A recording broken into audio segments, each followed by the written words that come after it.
यहीं से वो सारे के सारे लोग कैंप की तरफ वापस जाने लगते हैं। इसी बीच टेसिया हमें वॉइस ओवर देते हुए बोलती है, कोई दो राय नहीं है कि वो मेरा बचपन का दोस्त है, लेकिन पता नहीं क्यों मेरे चेस्ट के अंदर कुछ अनईजी सा फील हो रहा है। उसे आखिरी बार लगभग मैंने 1 साल पहले देखा था। और उसी सीन के अंदर पीछे हमें कैरिया को दिखाया जाता है, जो आर्थर को देखकर उसकी आंखें फटी आ रही होती हैं। मैं यहाँ पर देखकर ही बता सकती हूँ कि उसके अचानक से यहाँ पर अपेयर होने की वजह से लोग बहुत ही ज्यादा घबरा गए हैं।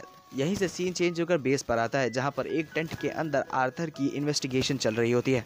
टेसिया बोलती है कि ये चीज क्लियर थी कि आर्थर कुछ चीजों को छुपा रहा है, वो केवल उन्हीं चीजों को बता रहा है जो चीज जरूरी है। आर्थर की इस चीज ने ड्रोगो को पूरी तरीके से सेटिस्फाई तो नहीं किया, लेकिन उतनी इन्फॉर्मेशन भी काफी थी कि वो अपने अगले प्लान के ऊपर एक्शन ले पाए। जिसके बाद लीडर वहां से चला जाता है और हेलन भी आर्थर को रेस्ट करने के लिए बोलकर वहां से चली जाती है। बसते हैं अकेले टेंट के अंदर केवल आर्थर और टेसिया। टेसिया अपने हाथों को अपने घुटनों पर ले आती है और अपनी मुट्ठी को तेजी से भींचने लगती है। टेसिया अपने सर को नीचे झुका लेती है और हमें दिखाया जाता है कि उस वक्त टेसिया बहुत ही ज्यादा ब्लश कर रही होती है। आर्थर टेसिया से बोलता है कि तुमसे मिले समय हो गया टेसिया, मैंने तुम्हें बहुत ही ज्यादा मिस किया। हमें दिखाया जाता है कि टेसिया तो डायरेक्ट वहाँ पर रोना चालू कर देती है। टेसिया रोते हुए आर्थर को गले लगा लेती है और वो बोलती है कि हाँ, मैंने भी तुम्हें बहुत ही ज्यादा मिस किया, जिसके बदले में आर्थर भी उसे गले से लगा लेता है। कि थोड़ी देर बाद दोनों लोग एक दूसरे से अलग हट जाते हैं। आर्थर टेसिया के आंसू पोंछते हुए टेसिया से बोलता है कि तुम अभी भी बच्चों के जैसे रोती हो, जो सुनकर टेसिया अपना मुंह फुलाते हुए बोलती है कि बेवकूफ, यहाँ पर बहुत सी चीजें चेंज हो चुकी हैं। आर्थर अपने सर को अपने हाथ से टिकाते हुए टेसिया से बोलता है, तो मुझे बताओ कैसा चल रहा है, मुझे सब जानना है तुम्हारे बारे में। और यहीं से सीन चेंज होकर टेंट के बाहर पर आता है, जहाँ पर हमें दिखा जाता है कि टेसिया की पूरी टीम टेंट के बाहर आग जलाकर बैठी हुई होती है। वहीं पर हमें डार्वस को दिखाया जाता है, जो कि बोलता है कि वेल, ये तो बहुत ही ज्यादा डिसअपॉइंटिंग था। लेकिन वहाँ पर हमें कैरिया को दिखाया जाता है, जो कि बोलती है लेकिन मैं कहूंगी ये तो बहुत ही ज्यादा अच्छा था। बेसिकली ये लोग आर्थर की यहाँ पर सडन अपीयरेंस की बात कर रहे हैं और आर्थर ने इतने सारे माना बीस्ट को ऐसे ही किल कर दिया, इसके बारे ही में ये बात कर रहे हैं। कैरिया बोलती है कि इवन कि हम सब लोग कंबाइन होने के बाद उन माना बीस्ट के साथ फाइट करते हैं, ऐसा नामुमकिन था कि हम लोग वहाँ से बिना किसी इंजरी के वापस आ पाए। डार्वस फिर से चिढ़ते हुए बोलता है, एग्जैक्टली मैं भी यही कह रहा हूँ। बंदा आर्थर वो केवल अकेला पर्सन था, आखिरकार वो अकेले अपने दम पर इतने सारे माना बीस्ट को अकेले कैसे मार सकता है।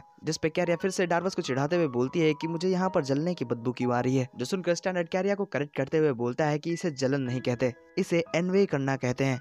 इसके बारे में मैं यहाँ पर तुम लोगों को नहीं बताने वाला, जाकर गूगल पर सर्च कर लो। स्टैंडर्ड की एक्सप्लेनेशन सुनने के बाद डार्वस अपनी जगह से उठता है और बोलता है, मैं समझ गया, मैं उसे डुएल के लिए चैलेंज करने के लिए जा रहा हूँ। जो सुनकर डार्वस और कैरिया मुंह बनाते हुए उसे इस चीज को करने से मना करते हैं। कैरिया डार्वस को समझाती है कि डार्वस, तुम अपने ऊपर कुछ ज्यादा इस चीज को सीरियस ले रहे हो, इससे फर्क नहीं पड़ता कि वो आर्थर कितना ही ज्यादा स्ट्रॉन्ग क्यों ना हो, वो अकेले वॉर को नहीं जीत सकता। डार्वस कैरिया की बात सुनकर बोलता है कि मुझे तुम्हारे ज्ञान की जरूरत नहीं है, बंदा किसी तरीके से भी मुझे नेचुरल नहीं लगता। जैसा कि वो कहता है कि उसने अकेले पूरे माना बीस्ट की आर्मी को सिंगल हैंडेडली वाइप आउट कर दिया, और जिस तरीके से वो लोगों से बात कर रहा था उससे पता चलता है कि वो किसी तरीके का स्नोबी जर्क है। जो सुनकर स्टैंडर्ड बोलता है कि इस तरीके से देखा जाए तो हर एक पर्सन उसके सामने जर्क है। देखो मुझे भाई इस जर्क का मतलब क्या होता है मुझे मालूम नहीं, सो अगर जो तुम लोगों को मालूम हो तो कमेंट में जरूर बताना।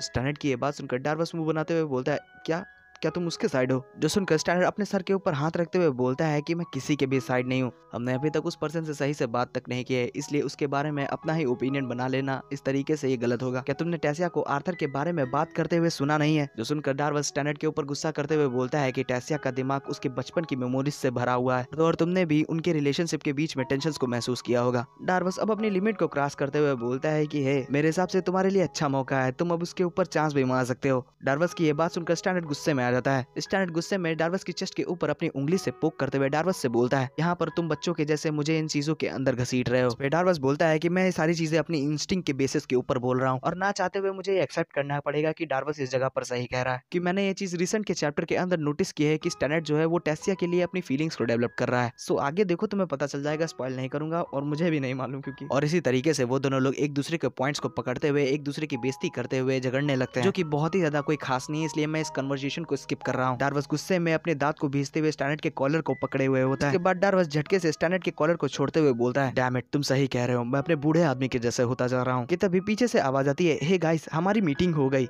हमें देखा जाता है कि वो कोई और नहीं टेसिया होती है, जो आर्थर के साथ टेंट से बाहर आ गई थी। आर्थर को वहाँ पर देखकर डार्वस एक इविल सी स्माइल देता है और चलते हुए आर्थर की तरफ आने लगता है। वो चलते हुए आकर आर्थर के सामने खड़ा हो जाता है और अपने आप को इंट्रोड्यूस करते हुए आर्थर को डुएल के लिए चैलेंज कर देता है। यहीं से सीन चेंज होकर थोड़ी देर बाद डायरेक्ट ग्राउंड पर आता है, जहाँ पर आर्थर डार्वस एक दूसरे के साथ फाइट करने के लिए तैयार होते हैं, जहाँ पर ट्विन हॉर्न और टेसिया की टीम सारे के सारे वहाँ पर आर्थर की और डार्वस की डुएल को देखने के लिए आ जाते हैं। डार्वस अपने वेपन को निकाल कर आर्थर के सामने खड़ा हो जाता है। आर्थर डार्वस से बोलता है कि मुझे मालूम है कि मैंने तुम्हारे चैलेंज को पहले ही एक्सेप्ट कर लिया है, लेकिन क्या तुम्हारे पास कोई पर्टिकुलर रीजन है मुझे चैलेंज करने के लिए? जो सुनकर डार्वस गुस्से में बोलता है कि एक मर्द का प्राइड। यहाँ पर तुम मर्द का प्राइड कहाँ लेकर आ गए बे? जिसके बाद लीडर उन लोगों को रूल समझाने लगता है। लीडर बोलता है कि यहाँ पर केवल ऑगमेंटेशन को ही यूज किया जाएगा, मतलब कि इस फाइट के अंदर वो दोनों लोग अपने माना स्पेल्स को यूज नहीं कर सकते, उन्हें अपनी बॉडी के साथ माना को इम्ब्यूट कर फिजिकल फाइट करनी होगी। लीडर आर्थर को देखते हुए अपने मन के अंदर बोलता है कि डार्वस एक बहुत ही ज्यादा केपेबल सोल्जर है और मैं पहले से ही चाहता था कि ये लड़का ये फाइट करे। अभी देखना चाहता हूँ कि आखिरकार ये लड़का जितना स्ट्रॉन्ग अपने आप को बताता है उतना है भी। इसके तुरंत ही बाद लीडर वहाँ पर मैच को स्टार्ट कर देता है। मैच के स्टार्ट होते साथ ही डार्वस बड़ी तेजी से अपनी जगह से मूव करता है और बड़ी तेजी से आर्थर के सामने आते साथ ही अचानक से वो आर्थर के पीछे आ जाता है और आर्थर के ऊपर अपनी एक्स से अटैक करने लगता है। लेकिन तभी आर्थर अचानक से पीछे घूमकर उसे देखता है as like Superman and Flash. डार्वस की मूवमेंट के साथ आर्थर को कैच करता देख और उसके किलिंग इंटेंट को महसूस कर घबराते हुए पीछे हट जाता है। डार्वस को पीछे हटता देख वहाँ के लोग उसके ऊपर बू करने लगते हैं, जो सुनकर डार्वस गुस्से में उन लोगों को अपना मुंह बंद रखने के लिए बोलता है। यहाँ तक डार्वस के कंपेनियन जो इतने सालों से उसके साथ काम कर रहे हैं वो भी ये देखकर बहुत ही ज्यादा हैरान हो जाते हैं। डार्वस को देखते हुए स्टैंडर्ड अपने मन के अंदर बोलता है, मैं डार्वस के साथ तब से हूँ जब वो एक क्लास मर्सनरीज को और माना बीस्ट के साथ मर्सिलेसली भिड़ जाता था। मैंने उसे उसके ही क्लास के एडवेंचरर्स के साथ जो कि उससे साइज में दुगना थे उनके साथ भिड़ते हुए देखा है, पर अभी जो मैं देख रहा हूँ अपनी आंखों से उसके ऊपर मुझे भरोसा नहीं हो रहा। हमें दिखाया जाता है कि डार्वस के फेस से पसीना छूट रहा होता है। इवन कि मैं यहीं से देखकर बता सकता हूँ कि जो डार्वस लड़ने के लिए हमेशा भूखा रहता है वो इस वक्त आर्थर के नजदीक जाने से डर रहा है। तभी हमें दिखाया जाता है कि डार्वस गुस्से में चीखते हुए आर्थर के ऊपर अपनी एक्स से 2 कट लगाता है। डार्वस बिना किसी मुश्किल से बड़ी आसानी से डॉज कर लेता है। डार्वस फिर से आर्थर के ऊपर एक वर्टिकल स्लैश लगाता है जिसे आर्थर पीछे हटकर उसे डॉज कर लेता है। इसे देखकर डार्वस अपनी जगह पर फ्लिप करते हुए आर्थर के ऊपर से अपनी एक्स से एक स्लैश लगाता है जिसे आर्थर फिर बिना किसी मुश्किल के डॉज कर लेता है। आर्थर को अपने नीचे झुका देख डार्वस अपनी दूसरी एक्स को यूज करते हुए ऊपर से आर्थर के ऊपर एक और अटैक करने लगता है, जिसे आर्थर अपने हाथों के साथ डार्वस की रिस्ट को रोककर उस अटैक को ब्लॉक कर लेता है। जिसके साथ ही साथ आर्थर अपनी फीस्ट को बनाता है और डार्वस की छाती पे दे मारता है। आर्थर की फीस्ट खाकर डार्वस घिसटते हुए पीछे को चला जाता है, लेकिन वो अपनी एक्स को जमीन पे धंसाकर अपने आप को स्टेबल कर लेता है। डार्वस अपने चेस्ट के ऊपर अपने हाथ को रखते हुए अपने मन के अंदर बोलता है कि इस लड़के की रिएक्शन स्पीड बहुत ही ज्यादा है। डार्वस ने जहाँ पर अपनी एक्स को धंसाया हुआ होता है वहाँ से एक पत्थर को उखाड़कर डार्वस आर्थर की तरफ थ्रो करता है,